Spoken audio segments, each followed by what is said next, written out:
Hey, good afternoon, college coaches and football fans. My name is Anthony Williams. I'm the founder and CEO of Connected Athletics. We are a new startup based in Austin, Texas, where we are focused on creating a technology platform to help student athletes connect with other student athletes as they build out their network when they're going through the recruiting process and transitioning to college.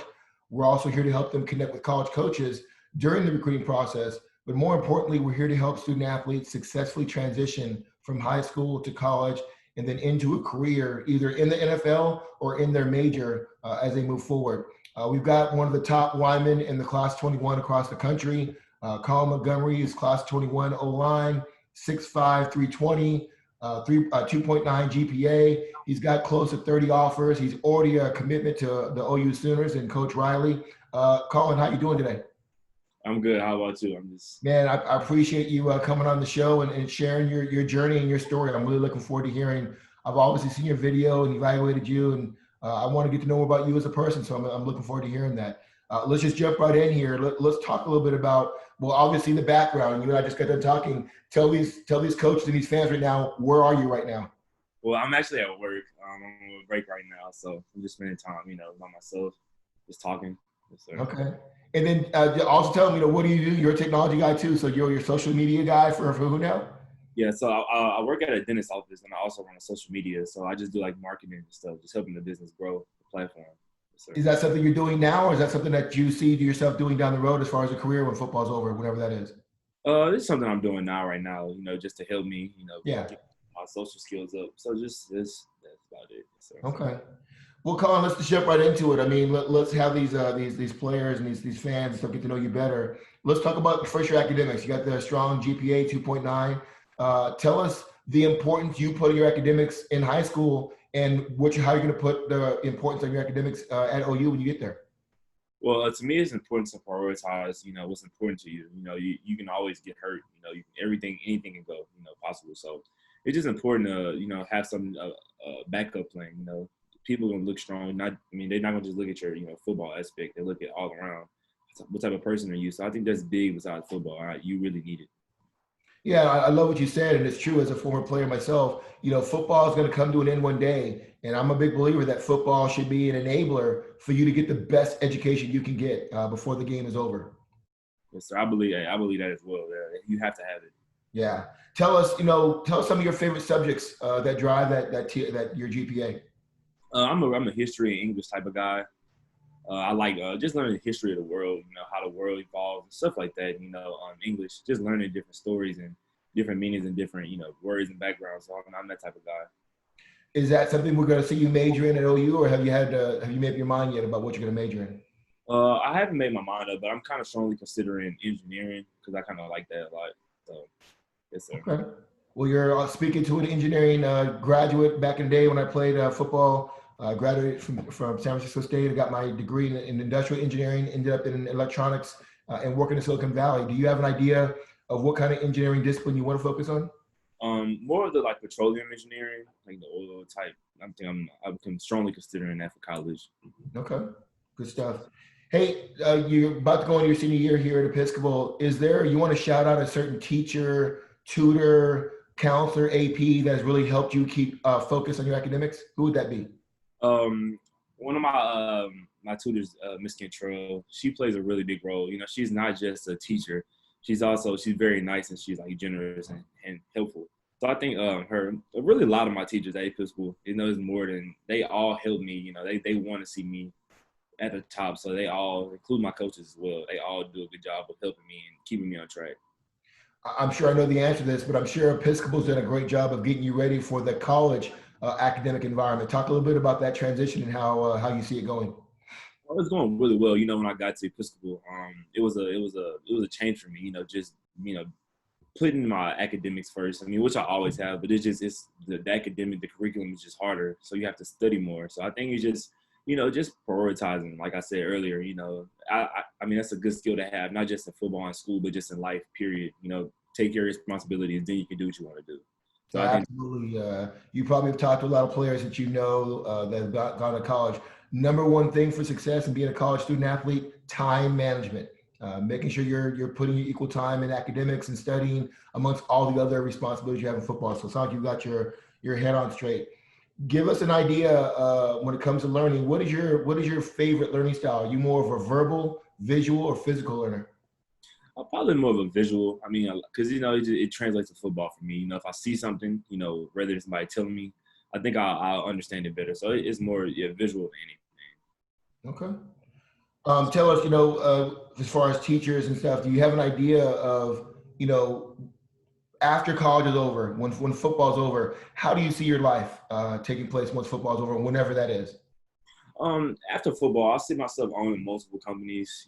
Just I think the biggest thing is just to make money when I'm not doing nothing. That's a big thing for me. Yeah.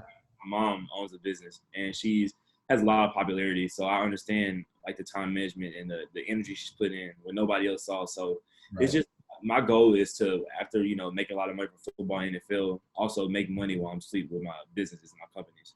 Love that approach. That is a great framework to do it, and that's how it gets done. Hey, let's switch over a little bit to recruiting. Obviously, big news. Recently you committed to OU. You have over close to 30 offers. Tell us about your recruiting experience. Tell us in more detail what you know now that could help that freshman or sophomore that is just now starting the recruiting process. My advice is, your freshman year and you're going into your sophomore year, you'll see a lot of freshmen getting offers from big time schools, Texas, Alabama's, those types. Wait your turn. There's no need to rush. Work on your game because you can have 100 offers but you're only going to one school. And when you get there, it's gonna be so many people like you. So you have to really just work your game. I understand like going into sophomore year, you should kind of start folks hitting up coaches and letting them know that I'm interested in your campus. But it's just no point of that's one thing I wish I would have learned. I mean, which I did. Just not rushing the process. Like my freshman year, I was like, why am I getting offers and all that? But it's all God's plan. So Yeah. I understood that, just be patient. And that's what you tell a lot of kids. Just be patient and wait your turn. It'll happen. What you mentioned, when did you get your first offer? What grade were you in? I was a freshman going into the summer of my freshman year from Syracuse. Okay. And then so tell us also, in the recruiting process, how did you handle it? Did you work a lot with your parents? Who was helping you? Were your coaches helping you? How did you manage all the attention because you were a top national prospect? So my coach helped me a lot too, Coach Luis and Coach Kimball, a lot of my coaches on my staff. So my mom helped me a lot too. So it was just for me, just somebody, a coach and that's like a family, and also just being genuine with me, letting me know that hey, it's college, it's gonna be a big adjustment. You have to work. That's how I'm not about the we really want you and all that because that only ends some days. So you have to really just see who's genuine for you and just who really wants you. Yeah. Tell us one more thing, Colin. I think it's important for these younger underclassmen. Some of these guys are chasing the number of offers like it's a game instead of trying to find the right school for them. Talk to us about your experience and how when you have so many offers that you don't get caught up in, hey, I want to offer from here, I want to offer there. Like you said, you're only going to go to one school. Tell us your perspective on that. Well, me personally, I'm a real humble guy, so I had a lot of offers going into school. I just took it in, just it was more of a blessing than just saying, "Hey, I got an offer." So I mean, I just took my time and enjoyed it. I'm a real laid back guy, so when I got a bunch of the offers, it was just like, I appreciate it, thank you. Called the staff and they're recruiting me, of course, but it's just you shouldn't really be happy. I mean, you should be. It's a blessing. But you should also have to know that in the back of your mind, it's a lot of work to do because once you get there, it's a different story. Yeah, true. Tell us a little bit about you had all these offers. How did you put together your success criteria for picking OU in this case? What was that process like? To really be honest with you, it was a hard process because it was a lot of schools that I was like closely considering. But once I went to Norman in January, when I talked to Coach Riley and Coach Beatonball, the offensive line and the head coach, I fell in love with the program. I knew that was someplace that I wanted to be. Kind of the same feeling that I got at Episcopal.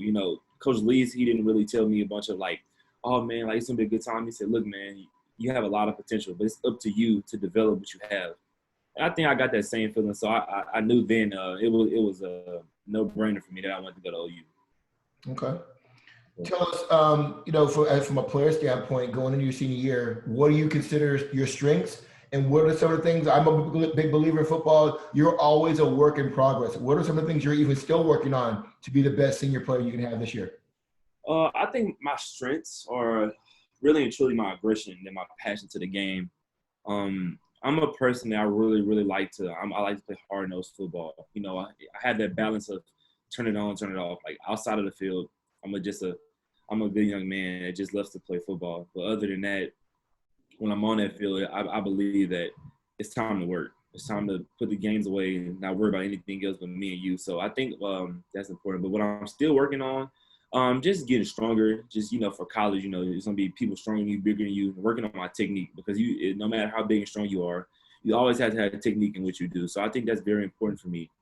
So I think just my building up my strength and my IQ, just tuning up really every aspect of my game because there's nothing I'm really in that I really like about my game. A lot of coaches do, but I know me personally, I can get better. There's always room to grow.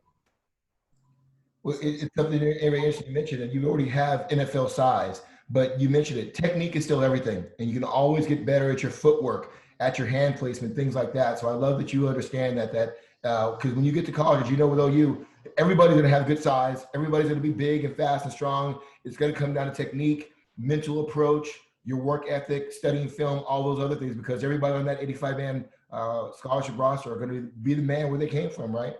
Yes, sir. Yeah. Tell us also a little bit about, your relationship with your coaching staff. Tell these young players maybe how important it is to have a good relationship with your high school coaching staff and how that's going to transition to you having a good relationship with your position coach and Coach Riley at OU. Being a freshman at Episcopal, I started on varsity my freshman year, and I was 14 years old. So my body really didn't fully develop yet. So they all was just constantly on me, but on me in a good way that they could also build me up and also just encourage me to get better. So my relationship with my head coach and my offensive line coach, really good. Just that environment. It's a family environment.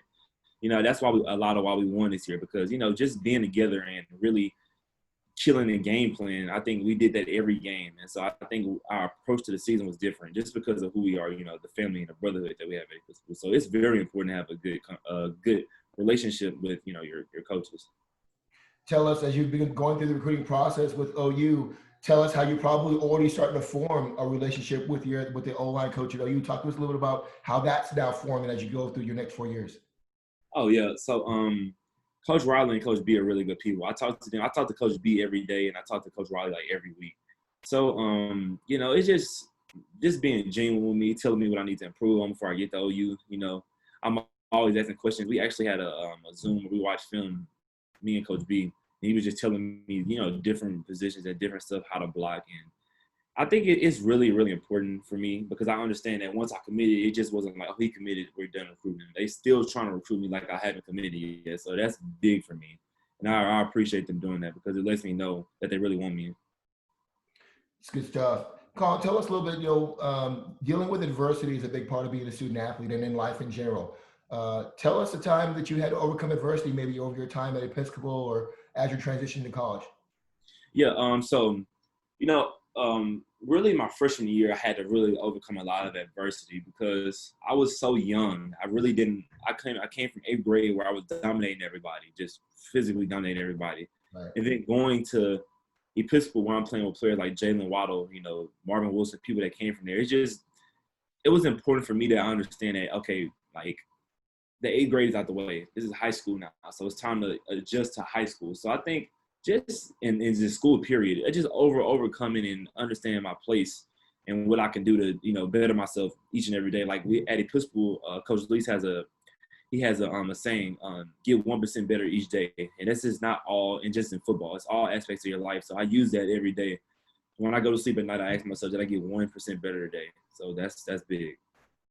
Cullen, when did you fall in love with the game of football? What grade or age was that when you said, wow, I really love this game? Oh, it's funny. So really and truly, I wanted to go to the NBA when I was in 7th grade. I was a basketball player. So I played AAU with Team Harden since like throughout high school. So I really wanted to go to the NBA, but my one day in 8th grade, I grew. I was about 6'3", 250 in 8th grade, 260, 250. And I was a big kid. And one day, it was our first game, and I didn't really have a good game. And my mom was like, look, man, like if this is something you really want to do, you have to really put your all into it. So I mean, from that day forward, I mean, the next game, I think I knocked the dude's helmet off. I was just like, it was a burning feeling for me. Like I had to do this. So once I learned like watching Walker Little in eighth grade, I was like, I can do this. So I think I fell in love with it in eighth grade, really. When was that moment, grade or age, when you said, hey, I can play this game at the college level and have it pay for my education? When was that moment? I would say my 10th grade year in Okay. high school that I said, okay, well, I can really be a Division I player because when I got my first offer, I was still like more shocked. But then when the big offer started rolling in, I was like, wow, like I can really do this. So I think that I fell in love with it in 10th grade. Okay. Tell us and tell the coaches here, how do you define leadership and how do you plan on leading in your senior year? I define leadership as somebody that just leads by example, you know, that you can say, hey, man, I want to be like this kid had that, you know, just that does everything right and to the fullest, don't really do anything. I feel like that's important for me, you know, just being a leader and not really, you know, screaming at people, just really sit down with them and let them know how to do this. But I think leaving my senior year, you know, of course I want to get another championship. I mean, that's the ultimate goal. But also, I just want to just let them know that, you know, my senior year being a senior leader, that he did a really good job and that allowed them to have success on the field because everybody trusted each other. Okay. Tell these OU fans that are going to see you play, you know, not this year, but next year. Tell us about your competitive spirit. How competitive are you as a player? Oh, yeah. So, you know, I'm a very, very, very competitive player. You know, I don't I like to really just demolish people. You know, that's my ultimate goal, being an offensive lineman. You can't really be soft. You have to be a lot of nasty. So I think it's just you'll see a lot of competitive spirit in me, you know, but off the field, I'm just a classic guy, you know. So I think I'm very, very competitive. Okay. Well, I think that's a good segue. Let's bring up your video for anybody that maybe hasn't seen it, which I'm sure everybody has. But just, I think what you just said is a great transition to showing how physical you play the game. For any of you young linemen that might watch this recording down the road, this is how you play the game. So let me bring up your video real quick, and you just kind of have, you know, commentate, put on your Tony Romo hat, and just tell us a bit about a few of these plays here. Okay. Screen. Yeah, I can see. I'm good. Yes, sir.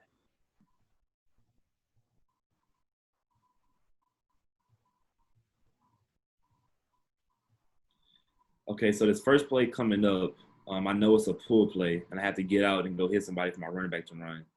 So it was a pull play, you know, helmet low, just really hit him as hard as you can. This next play, I want to run this again, Colin, because for your size, I'm looking, when I first saw this video back in the day, I looked at how fast and how quick you move. For somebody being 6'5", 300 plus pounds, your lateral movement is special, which is why you're going to OU. But talk to us about how size is one thing, but being able to move your feet and the importance of that of being an offensive lineman. yeah, so, you know, if you're just big and you can't really bend or move your feet, you're really at a disadvantage because you might find somebody really short and strong and they could get up under you and just lift you. So that's not something that you really want to work your lateral quickness, you know, your footwork, and just that's important. I think basketball did that for me. Yeah. Okay, Tell us yeah. about this play. Okay, so this next play, the ball was coming to my side, so I know I had to completely hit him hard as I could, which I did. I took him out of the play, and I just, you know, dumped him. Now, is this a reach block here? You're trying to seal the edge. It looks like you got the guard pulling, so you're just trying to seal him off, right? It's still him off so my guard could come around and get the linebacker. So I knew I didn't want him nowhere near the play, so I had to finish him. Okay, good stuff. Same thing on this play. The play was a dive play into the goal line, so I knew he was coming to my hole. So I just had to finish the block and give my running back Adrian some time to, you know, run. Colin, one thing I want to ask, and you're one of the top prospects I've interviewed in this podcast. You could physically dominate a guy every time on every play and forget a little bit about your technique. How did you stay focused on having that balance of, yes, I'm bigger and stronger and can physically just outman this guy, but in order for me to get ready for the next level, I've got to show good technique. Talk to us about how you balance that every Friday night over the last 3 years. So every Friday night, you know, I think it's my preparation during the week. We do a lot of drill work, a lot of bag work, a lot of one-on-one individual work. So I think that all translates to the game. You know, no matter how big and small, you have to always have that muscle memory to the point where you can get it down packed. So I think me doing it every day and every week during practice, it's become second nature to me. So of course it just translates into that Friday night. Okay.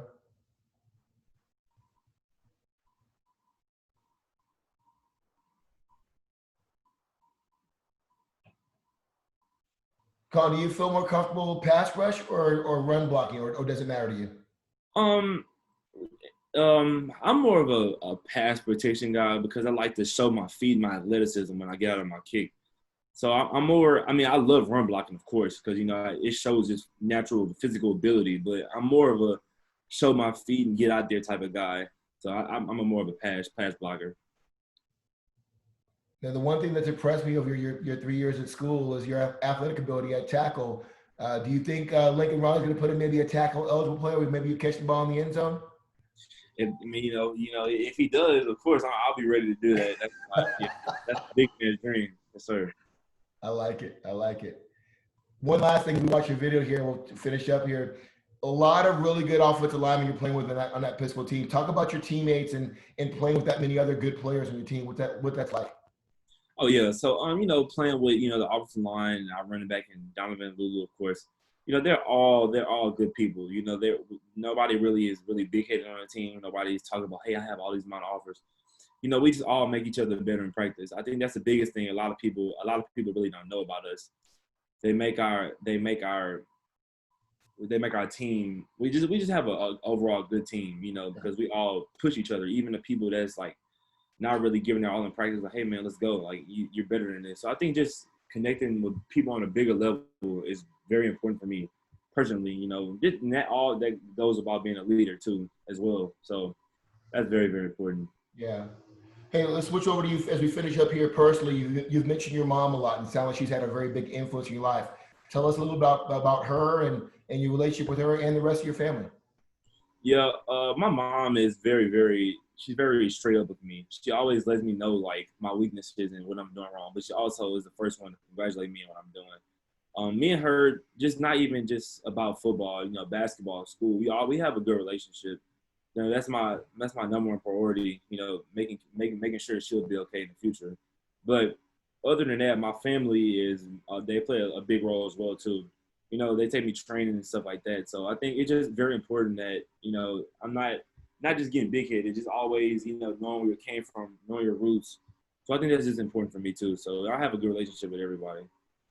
Now, Colin, are you an only child? Are you the oldest, the baby? Where do you sit in your family? I'm the oldest. I have a little brother named Carson.